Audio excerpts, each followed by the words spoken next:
It was the best experience of my life. I think I've been waiting for this my whole entire life, and I'm just so grateful that I've been able to be a part of it. I think my biggest takeaway is my belief on working on the mind. I actually believed that it was about setting your mind, so all the mindset stuff, but actually you got to get to the root cause, because you can't keep suppressing them. You've got to release them, and I think that was the biggest takeaway for me. I'd say 50, 60 grand. I'd give 70, 80 million. That was just, I would literally sell everything for this program.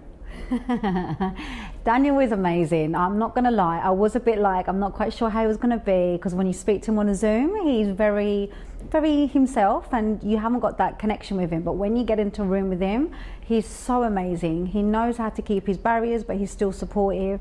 He's the best trainer. He makes me laugh. I just think he's amazing.